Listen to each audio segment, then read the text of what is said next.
What's up, guys? This is IFBB Pro Justin Randall.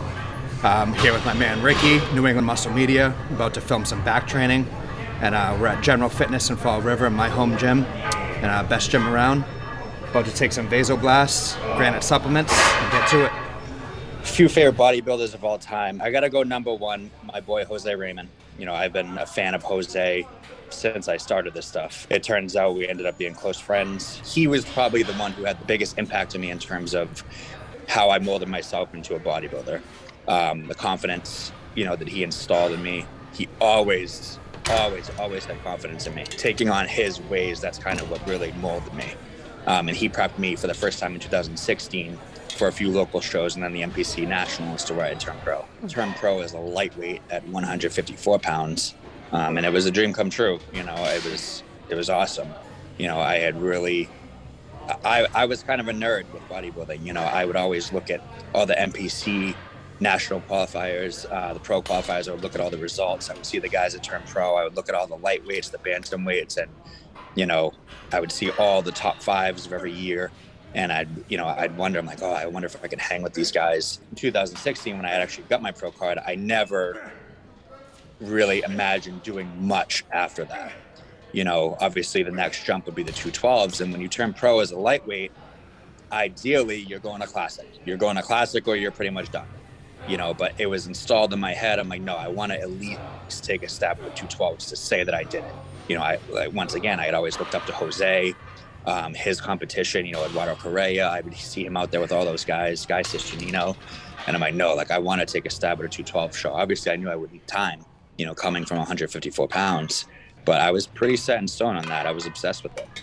So there was no classic option for me. There was no quitting. That's when I just literally became obsessive over, doing what I needed to do to not embarrass myself on a 212 stage. That was my goal, to not embarrass myself. I'm like, I'm probably going to be sitting there in fourth call out, but it'll be cool to be out there with those 212 guys. And, Jose he didn't like that mindset with me. He's like, dude, I think you're going to beat a lot of guys that you never thought that you could beat. He'd be like, dude, condition is condition. He's like, you're going to beat a lot of guys that you would never think because you're in condition, and he's like, you got to carry that to every pro show that you do, so that's kind of what, set me off and gave me confidence to where, I'm like, I actually belong out here.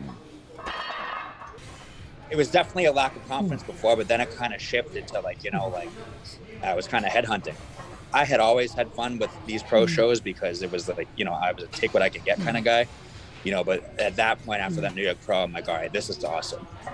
Every show I went into it, I'm like, I want to see who I could beat today.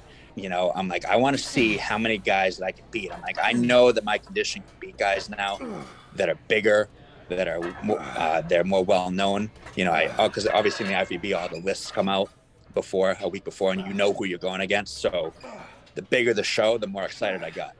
The bigger the lineup, and I was like, all right, I'm like, let's see who I can take out this show, so it was just, it's just really fun, and it still is, because I'm obviously more confident now.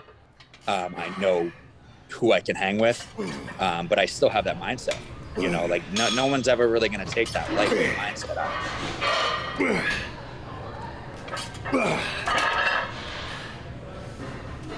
As an East Coast guy, in Massachusetts, I mean, obviously now I'm in Rhode Island, but it's still all East Coast. Like the New York Pro is like our Olympia, growing up doing all these East Coast shows, all these local shows, like it's a dream to get to the New York Pro one day. So this past year, grabbing that fifth place there, I was very, very happy with, so as far as future plans, honestly, I'm not sure, because the business right now and my clientele right now, I'm very fortunate to where it's at a place to where I never thought it would be.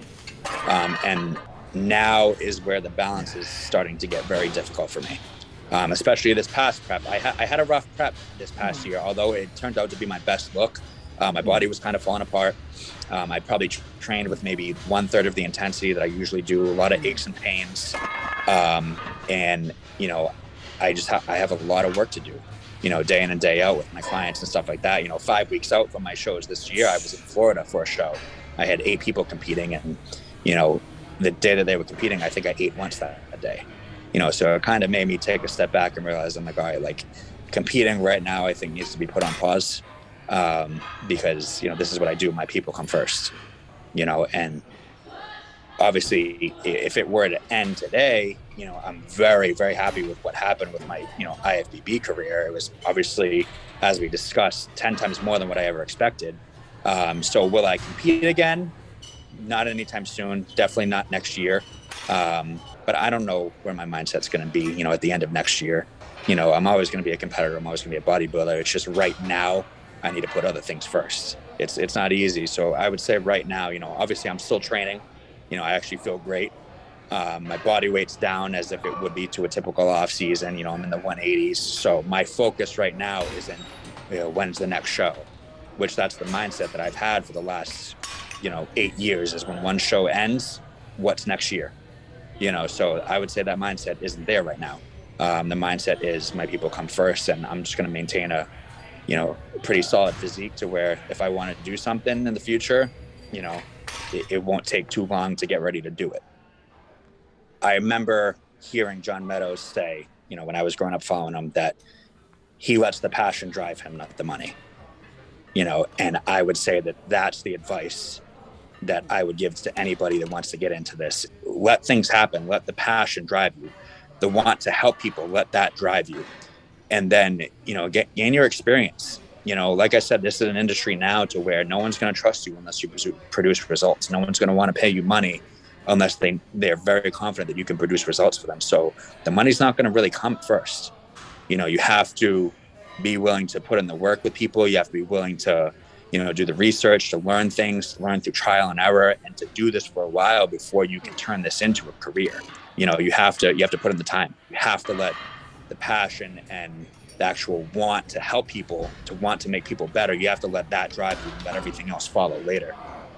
To this day, like I still want to take an approach like John. He always wanted to put information out just because it was a passion of his. Anytime I get a chance to come on and do things like this, to share some information, share some light on my own personal journey or how I help others or approaches that I take, I always love to do it. So a big thank you to you for having me on to give me that opportunity.